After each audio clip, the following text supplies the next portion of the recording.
पेशावर के बाद बात करेंगे मुल्तान की। मुल्तान में भी सिटी हाउसिंग सोसाइटी के नाम पर शहरियों से फ्रॉड किया जाने लगा। City housing society phase 2 Multan शहर से 35 किलोमीटर दूर जाकर बनाई गई, जबकि बेचते वक्त सोसाइटी को शहर के अंदर जाहिर किया गया।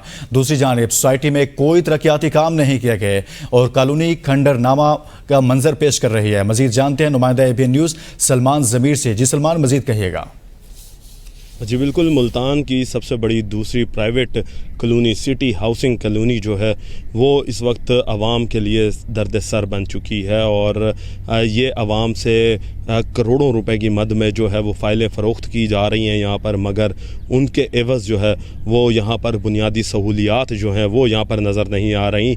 मैं इस वक्त मौजूद हूँ मुल्तान सिटी हाउसिंग फ़ेज़ 2 के अंदर, जो कि इस वक्त मौजूद है बलेलपुर के पास। और ये बलेलपुर जो है वो मुल्तान से तकरीबन कोई मुल्तान शहर से जो है वो तकरीबन कोई 40 किलोमीटर के फासले पर पड़ता है और ये ज़िला ये तहसील शुजाबाद के एरिया के अंदर आती है। मगर सिटी हाउसिंग के जो ओहदेदारान हैं उनकी मिली भगत के साथ और मुल्तान शहर की इंतज़ामिया की जो है वो मिली भगत के साथ जो है वो इसे शहर से दूर जो है वो बना लिया गया है और इसको सदर के अंदर होने के बावजूद जो है वो इसे तहसील सिटी के अंदर जो है वो शामिल कर दिया गया और इसकी फ़ाइलें जो हैं वो यहाँ पर फ़रोख्त की जा रही हैं, जबकि बुनियादी सहूलियात जो हैं वो आवाम को नहीं दी जा रही। बुनियादी सहूलियात जो कि सेवरेज की, बिजली की और रोड की ख़ास तौर पे जो सहूलियात हैं उससे वो महरूम है और आवाम की आँखों में जो है वो धूल झोंका जा रहा है।